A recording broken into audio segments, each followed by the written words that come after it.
আসসালামু আলাইকুম। নাজেস এভিয়ারি থেকে নতুন একটি ভিডিওতে সবাইকে স্বাগত জানাচ্ছি। আজকে মোটামুটি আমার এই পাখিটা অসুস্থ হওয়ার পর 5 দিন হয়ে আসলো।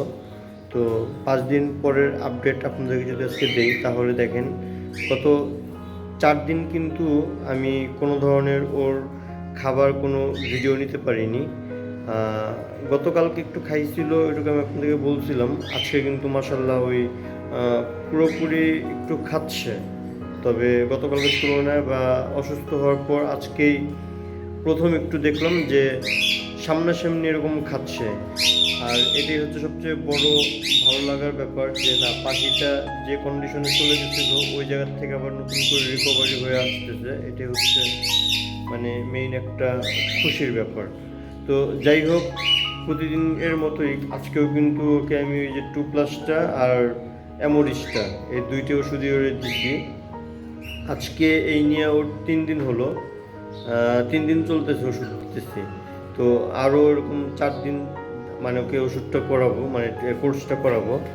ওর পায়খানার যে ব্যাপারটা, পায়খানাটা কিন্তু এখন পর্যন্ত বলতে গেলে দেখেন খুবই বাজে একটা অবস্থা। আমি ট্রেটা ক্লিন করতেছি না বোঝার জন্য। সবুজ পায়খানা, পুরোপুরি সবুজ পায়খানা। তো যেহেতু ওর মুখটা এখন চলতেছে, খাবার দাবার যদি একটু খাচ্ছে, এই জন্য আমি তেমন চিন্তা করতেছি না। তবে আমার এখন উচিত, যেহেতু সবুজ পায়খানা করতেছে, সবুজ পায়খানার জন্য আলাদা একটা ওষুধ আছে সালফাডায়াজিন গ্রুপের, ওই সালফাডায়াজিন গ্রুপের ওষুধটা দেওয়া উচিত। তবে যাই হোক, এই মুহূর্তে আমি কোনো ওষুধ দেবো না। এই 2+এর কোর্সটা করানোর পরে আমি সবুজ পায়খানার ট্রিটমেন্ট নতুন করে আবার করবো। কারণ আর 3 দিন বাকি আছে, 3 দিন আমি 2+এর কোর্সটাকে করায় শেষ করব। তারপরে আমি দরকার সবুজ পায়খানার জন্য আবার ট্রিটমেন্ট করবো। আর এর ভিতরে যদি সবুজ পায়খানা আস্তে আস্তে দেখি যে ঠিক হয়ে যাচ্ছে, তাহলে তো আলহামদুলিল্লাহ, বলার কিছু নেই।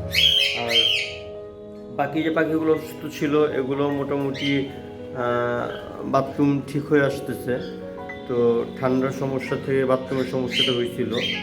তো এখন মোটামুটি আগের থেকে ওরা খাবার দাবারও ঠিক মতো খাচ্ছে, প্লাস ওদের যে বাথরুমের যে চেহারাটা ছিল অনেকটা পাতলা ভিজা ভিজা, ওইটাও মোটামুটি আগের চেয়ে একটু ঠিক হয়েছে। আর আমার এই ফিমেলটার পায়খানার যে রাস্তা ছিল, পায়খানার রাস্তা ব্যান্ডটা ভিজা ছিল। এখন যদি একটু চেক করা যেত তাহলে বুঝতাম ওর ওই জায়গাটা এখনো ভিজা আছে কি না। না, এখন চেক করা যাচ্ছে না, ভিজা থাকবে, কারণ এই যে এখন উপর উঠতেছে, তো এখন হয়তো বোঝা যেতে পারে।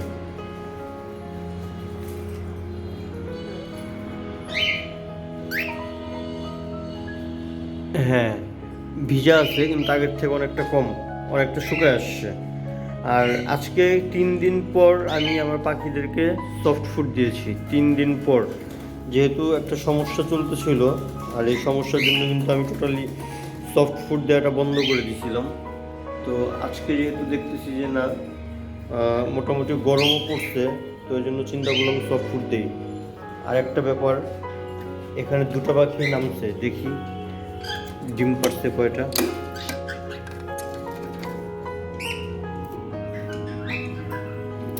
কি ব্যাপার আমি তো বুঝতেছি না, এই পাখিটা একটা করে ডিম পাড়তেছে, কারণটা কি?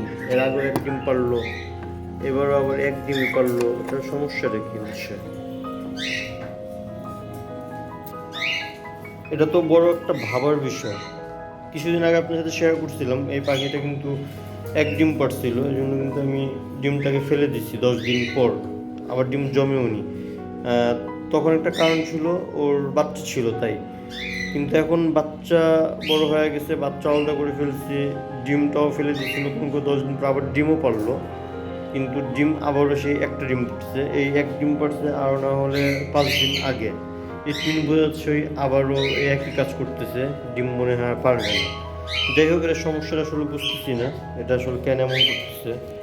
বিভিন্ন পাখি বিভিন্ন সমস্যা, সমস্যা সমস্যা সমস্যা, সমস্যার কোনো শেষ নেই। দেখা যাক সমস্যার শেষ কোন জায়গায় হয়। আর আমিও সমস্যা ফেস করতে করতে সমাধান খুঁজে বের করছি, খুঁজে বের করতে করতে হয়তো এক সময় আমিও এসব সমস্যার আর সমস্যা মনে করব না। এটাই হচ্ছে নিয়ম। প্রথম প্রথম পালতে গেলে সব কিছুই সমস্যা, আস্তে আস্তে এগুলা মানে সিস্টেম হয়ে যায় তখন আর সমস্যা মনে হয় না।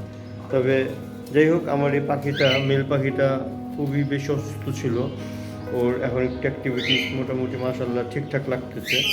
দেখা যাক কী হয়, এটা ঠিক হয় কি না আদৌ পুরোপুরি। আর আরেকটা ব্যাপার হচ্ছে, এখানে যে আমার ফিমেলটা ছিল আলাদা করে দিয়ে রাখছিলাম এই জায়গায়, এই ফিমেলটাকে কিন্তু এখন আমি আবার ওর মেলের সাথে দিয়ে রাখছি, কারণ অনেক দিন আলাদা রাখছি, প্রায় 15 দিনের মতো। এখন দেখা যাক কি হয় না হয়। আবারও দিলাম, তারপর দেখি যে উপর নিচে আছে, মেলের ডাক আবার চলে গেছে, মেল আবার ডাকাডাকি বন্ধ করে দিছে। এখন কথা হচ্ছে, আমি এখানে থাকি হয়তো সব মিলে সারাদিনে 1 ঘন্টা, বাকি 23 ঘন্টা ওরা ডাকাডাকি করে বা মিটিং করে কিনা আমি জানি না।